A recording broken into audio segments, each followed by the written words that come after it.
Imagine a group of the world's most physically elite alpha males locked inside a hyper-isolated combat zone for months on end. Now imagine their military doctors intentionally killing their masculinity, giving them secret chemical suppressants in their rations to drop their sex drive to absolute zero so they never lose mission focus.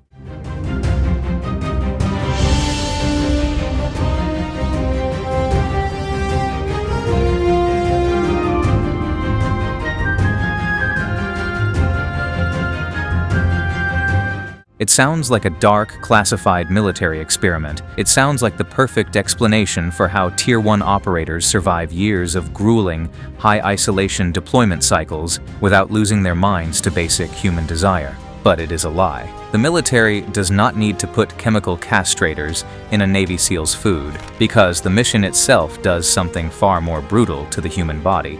This is the hidden biological reality of elite special operations. Everyone talks about the tactical gear, the combat mindset, and the physical conditioning, but there is a silent, unglamorous shutdown that happens inside the human endocrine system the moment an operator crosses into hostile territory. How do these men manage their most primal human desires when they are sealed away from the civilized world? The shocking truth has nothing to do with secret pills, and everything to do with a medical phenomenon that turns 35-year-old elite warriors into geriatric patients. Here is the factual data that should completely reframe how you look at special operations. Dr. Christopher Frueh, a leading clinical psychologist who spent years studying the high-performance, high-trauma deployment cycles of Special Forces personnel, uncovered a terrifying medical pattern. He documented a specific multi-system breakdown known today in military medicine as operator syndrome. His clinical findings were staggering. When doctors measured the hormone profiles of active duty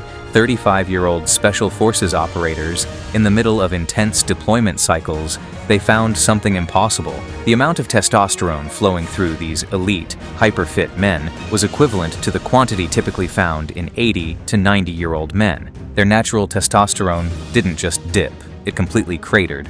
To understand how a human being survives years of high-risk operational rotations without being consumed by sexual desire, you have to understand that for long stretches of time, their biology simply turns the desire off. The human brain is an efficiency engine. When it is pushed to the absolute limit of human endurance, it stops asking what you want and starts deciding what you need to survive. To see how this kill switch works, you have to look at the physics of a combat zone. When an operator is deployed, their body enters a state of chronic sympathetic nervous system activation. In plain terms, they are trapped in a perpetual fight-or-flight loop. Their adrenal glands are constantly dumping massive payloads of cortisol and adrenaline into their bloodstream to keep them hyper-vigilant against explosives, ambushes, and sniper fire. Evolutionarily, your body treats high cortisol as a sign that you are actively being hunted by a predator. And when your brain believes you are fighting for your life, it establishes a brutal hierarchy of energy allocation. Survival takes 100% precedence over reproduction. The brain's hypothalamic pituitary adrenal axis actively starves the reproductive organs of both hormonal signals and blood flow. The vascular system undergoes intense vasoconstriction, tightening up to keep blood pooled in the heart, lungs, and major muscle groups, so the soldier can run, shoot, and climb. The biological mechanisms required for sexual arousal are locked down. An operator isn't spending their nights fighting off intense sexual frustrations because, on a chemical level, the engine that drives that frustration has been starved of fuel. This hormonal demolition explains one of the most persistent, bizarre rumors circulating throughout the military community. The idea that Navy SEALs use Viagra on deployments to increase their combat stamina and reduce physical fatigue. The internet turned this into a myth about super soldiers using performance-enhancing bedroom drugs to clear compounds faster. But the clinical reality is deeply unglamorous. Military doctors do prescribe phosphodiesterase type 5 inhibitors, like sildenafil or Viagra, to elite operators, but they aren't doing it to create super soldiers. They are doing it as a form of medical restoration.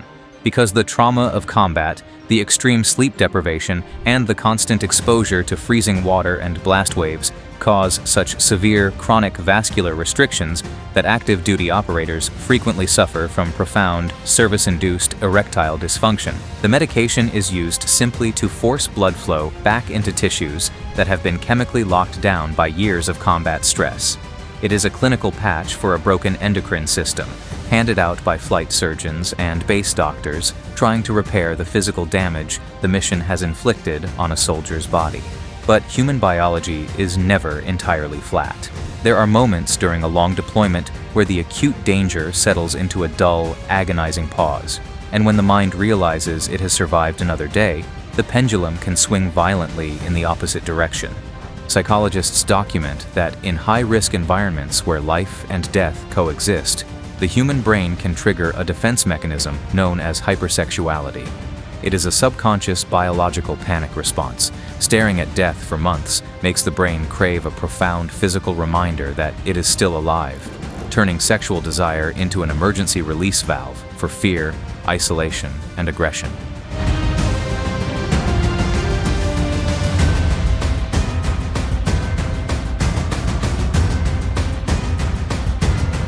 When this happens inside a remote outpost or a highly restrictive operational environment, it is handled with strict mechanical utility. There are no romantic subplots.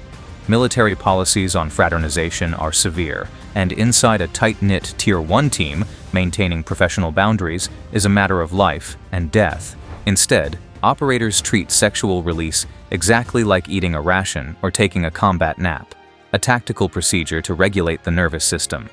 Masturbation is used privately and clinically. Utilizing digital pornography, memory, or imagination, an operator will deliberately induce a rapid hormonal shift. The post-release spike in oxytocin and prolactin acts as a natural sedative, lowering the heart rate and artificially forcing the hypervigilant brain into a state of temporary calm. It is a self-managed tool executed in a dark corner of a tent or a shared berth, done solely to trick a trauma-soaked mind into getting 2 hours of sleep before the next raid. If this is your first time exploring the raw biological price paid by elite service members, hit the subscribe button so you don't miss our deeper tactical breakdowns. The real crisis for these men doesn't happen while they are living in the dirt surrounded by their team. The true peak of cognitive and relational collapse happens when the deployment cycle ends and they are sent back home. For years, military families noticed a heartbreaking pattern. An operator returns home from a long tour, steps off the plane, and instead of a passionate, intimate reunion, the relationship immediately begins to fray. The family expects a husband or a partner. What they get is a stranger who appears emotionally numb, physically detached, and completely indifferent to intimacy. This is the psychological aftermath of operator syndrome. You cannot spend months forcing your brain to run on a geriatric hormone profile, suppressing every soft human instinct just to survive, and then flip a switch the moment you step onto a civilian runway. The brain remains stuck in tactical mode. It takes months of metabolic stabilization, intensive hormone therapy, and psychological rewiring just to convince the endocrine system that it is safe to become a human being again. We like to project a specific image onto elite special operations forces. We view them as unyielding, unbreakable icons of peak physical perfection and masculine dominance. But the real sacrifice they make is far more profound than a physical injury or a scar. The machine demands everything. To keep an operator sharp enough to execute flawless missions under impossible stakes, the body willingly surrenders its own youth. It systematically shuts down the very drives that define the human experience, trading intimacy, desire, and hormonal health just to buy an extra margin of survival in the dark. So, the next time you see footage of an elite operator stepping out of a helicopter, weighed down by body armor and advanced weaponry, look past the gear. Picture the hidden biology ticking underneath the uniform. Picture a 35-year-old body running on the chemistry of an old man, working with microscopic precision to keep its own heart beating while completely turning off the drive to create life. They aren't supermen immune to human desire. They are simply men who have agreed to let the mission consume them, piece by piece, from the inside out, until there is nothing left but the target.